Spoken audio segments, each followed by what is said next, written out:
Assalamualaikum warahmatullahi wabarakatuh. Perkenalkan nama saya Tegar Muhammad Izzuddin, NPM 06-2023-107712. Di video kali ini saya akan menjelaskan terkait hasil jawaban UTS saya di mata kuliah Optimasi dan Teknologi Basis Data.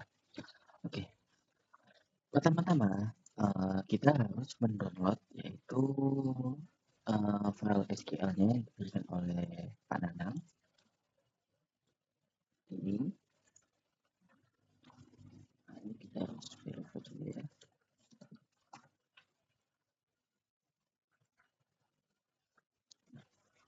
Karena saya sudah download, makanya kita langsung ke klik new, kemudian kita kasih nama export, lalu kita klik.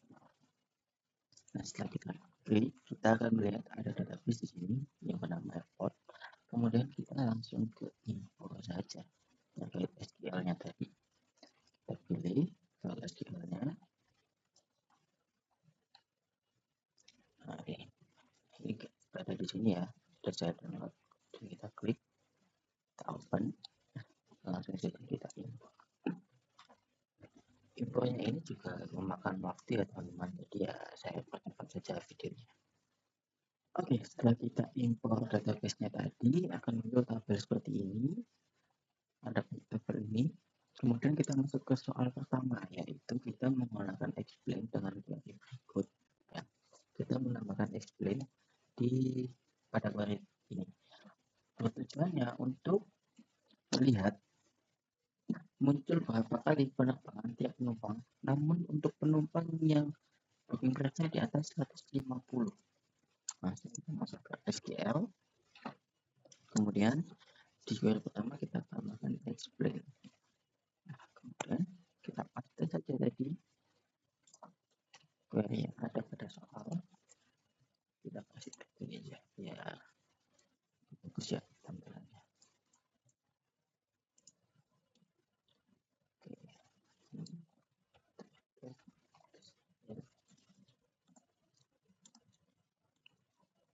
Oke, seperti ini. Nah, di sini kita langsung go saja sebagai run SQL-nya. Oke, setelah kita run kodenya tadi, query-nya tadi menggunakan explain, kemudian ini code yang diberikan pada soal. Di sini pada bagian where price 150 ini MySQL melakukan pemindaian tabel booking untuk mencari penumpang yang memenuhi syarat tersebut. Syarat harga 150 ke atas. Proses ini kayak menjadi dasarnya untuk menentukan penumpang mana saja yang akan ditampilkan pada hasil akhirnya. Gitu. Terus kedua, tabel passenger kemudian difilter menggunakan daftar passenger yang diambil dari ID-nya tersebut. Untuk ketiga, penumpang. Untuk setiap penumpang, MySQL ini kayak menjalankan query tambahan untuk menghitung jumlah perjalanannya seperti ini, menggunakan as jumlah perjalanan dari tabel passenger, menggunakan subquery count untuk berjalan satu persatu untuk setiap penumpangnya. Nah, dari hasil explain terlihat bahwa eksekusi ini masih menggunakan tabel scan dan filter biasa, belum menggunakan indeks atau optimasi lainnya, sehingga ini tuh kayak membuat kinerjanya lambat jika dataset terbaca karena subquery ini tuh terkolasi berjalan yang berulang-ulang atau looping kayak gitu. Oke, selanjutnya kita masuk ke soal nomor 2. Di sini saya harus melakukan minimal 2 optimasi dengan baik mengubah itu pada atau evaluasi query. Kita bukan jelaskan. Kita langsung masuk ke SQL-nya lagi. Kemudian kita mau membuat 2 optimasi. Apa ya? Mungkin optimasi 1 saya akan menambahkan indeks pada tabel bookingnya.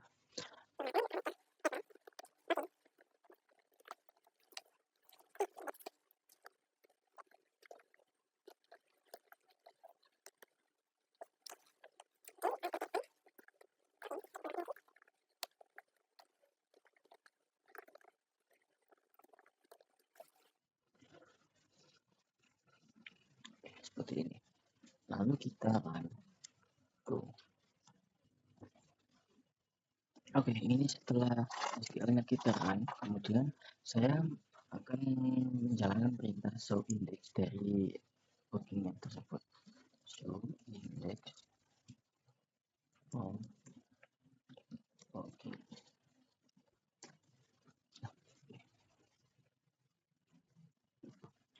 Oke, setelah kita menambahkan tadi alter table tadi, alter table di table booking, ya, kita menambahkan price dan request passenger-nya. Nah, di sini pada kedua indeks telah berdiri kolom price dan passenger ID itu sekarang memiliki struktur indeks yang memungkinkan MySQL ini melakukan pencarian data yang lebih cepat, lebih efisien dibandingkan sebelum di indeks tadi. Oke, untuk optimasi kedua, saya akan reformulasi query dengan mengganti subquery-nya menjadi join. Itu. Nah, optimasi kedua ini untuk memperbaiki agar query-nya itu tidak menggunakan subquery terkorelasi yang berjalan berkali-kali untuk setiap penumpang. Terus saya mengganti struktur query-nya menjadi join dan group by query hasil optimasi. Oke, untuk query-nya seperti ini.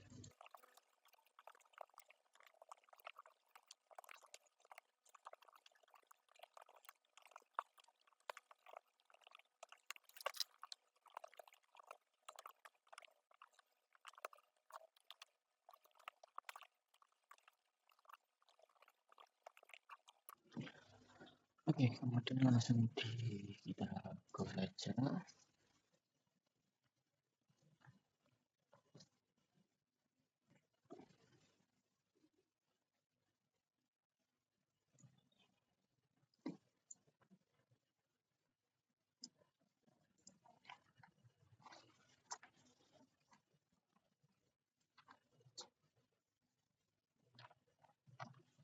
Oke, ini hasilnya, cuman tadi saya lupa, saya harus memberikan limit ya supaya tidak terjadi data yang begitu banyak, looping data.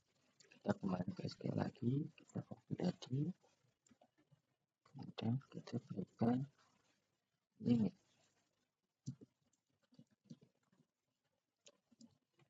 Oke, kita go. Nah, seperti ini.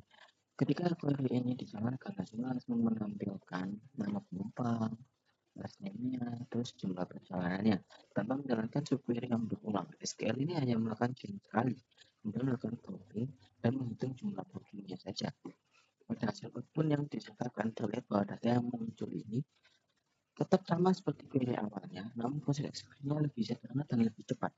Nah, kemudian ini tadi saya menambahkan limit 10 untuk menampilkan sebagian datanya saja sebagai bukti dari hasil optimasinya. Outputnya berhasil tampil dengan benar tanpa errornya seperti ini. Oke, mungkin itu saja dari pekerjaan UTS saya yang bisa saya tampilkan. Dari kedua optimasi tersebut, saya bisa menyimpulkan bahwa penambahan indeks dan reformulasi query terbukti meningkatkan efisiensi dan performa eksekusi dibandingkan query awalnya tadi. Demikian penjelasan untuk mengenai hasil UTS. Saya terima kasih atas perhatian Bapak, Ibu dosen. Wassalamualaikum warahmatullahi wabarakatuh.